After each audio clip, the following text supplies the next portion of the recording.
Hi, I'm Ashley. And I'm Ryan, and today we are doing a special edition of Glycolysis is Fun, and we are making pyruvate. Alright, for our review of glycolysis, we have that glucose turns into glucose 6-phosphate, and that turns into fructose 6-phosphate, and that turns into fructose 1,6 bisphosphate.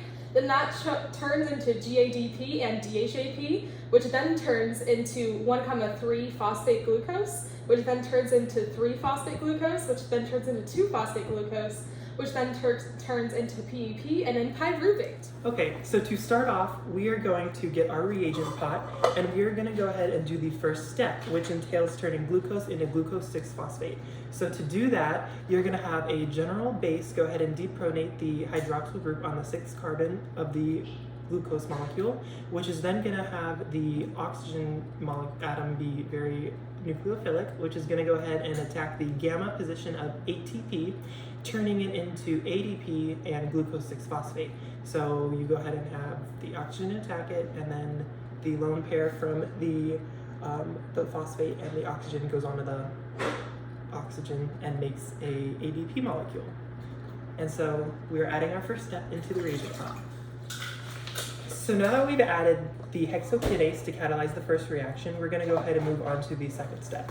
The second step entails using phosphoglucoisomerase, which isomerizes glucose 6-phosphate into fructose 6-phosphate.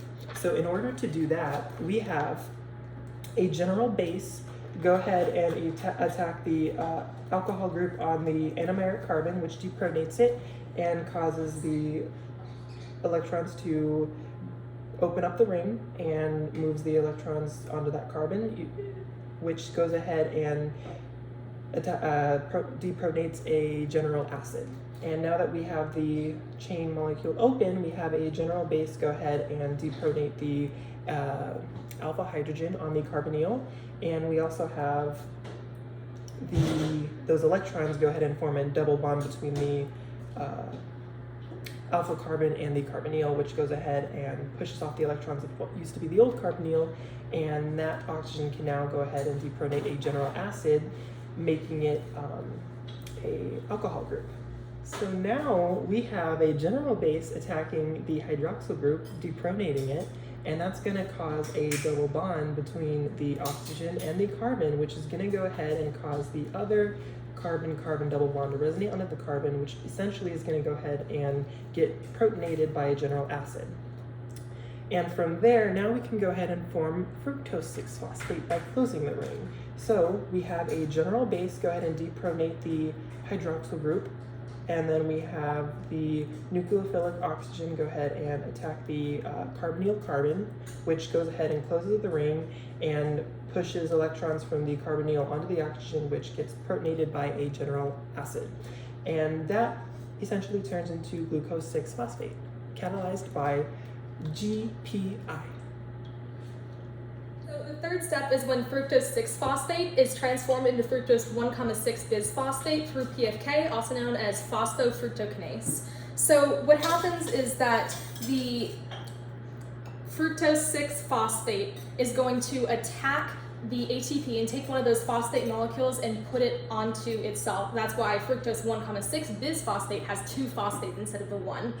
So this happens because of PFK1, which is a catalyst, and within this step, this catalyst makes it so that there's so much energy in the system that it becomes a committed step. This step is not reversible. There's just way too much energy in the system. And this pathway is activated because of the ratios of ATP to ADP. Because this pathway requires ATP to be part of this mechanism, when you have high ratios of ATP, that means that this reaction happens, but if there isn't enough ATP and there's more ADP, this reaction is not going to happen because it needs to make ADP. So from fructose 1,6 bisphosphate, we're going to go ahead and break up the sugar chain into 2 molecules through aldolase catalyzing the reaction. And that forms DHAP and G3P. In the following step, we go ahead and have G3P turn into 1,3 bisphosphate phosphoglycerate through G3P dehydrogenase. And I would also like to mention that the G3P and DHAP have an equilibrium associated with each other, so they can kind of form into one another and go into the keystone G3P step to go to the following and make the intermediate step we just listed.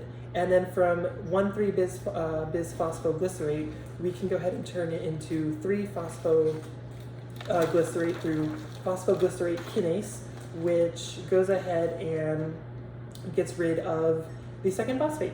And we go ahead and from there turn it into 2-phosphoglycerate with phosphoglyceromutase, which goes ahead and just places that phosphate group onto a different carbon.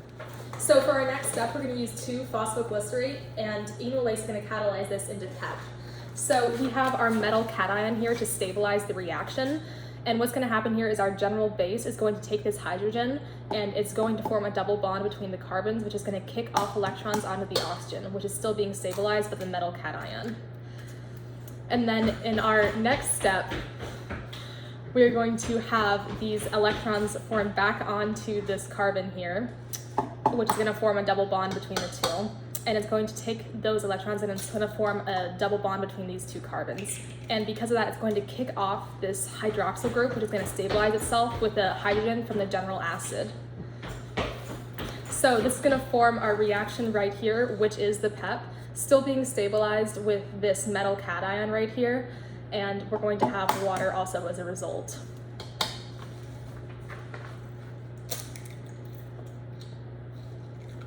So for our last and final step of glycolysis, we have PEP turning into pyruvate through pyruvate kinase.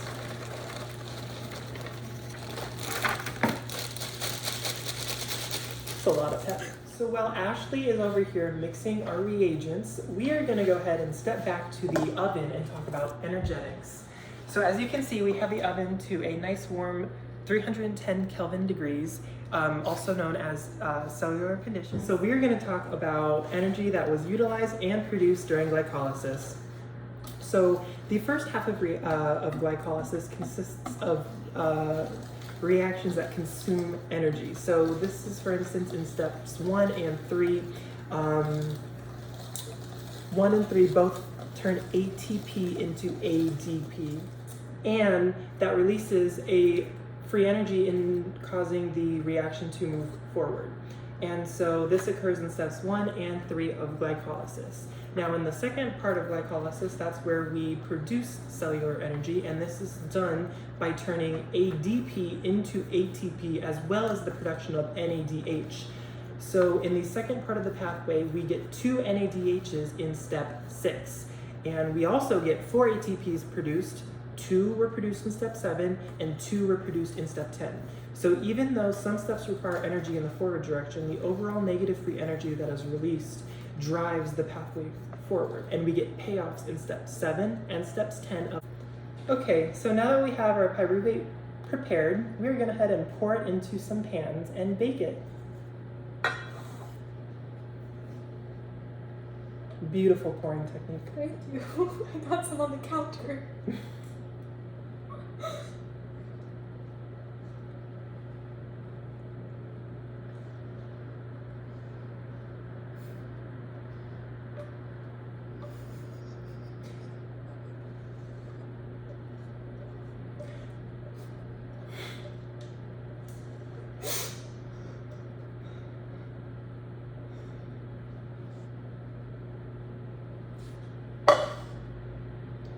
Now we're gonna just pop it right in the oven there. At the 310 degree Kelvin oven.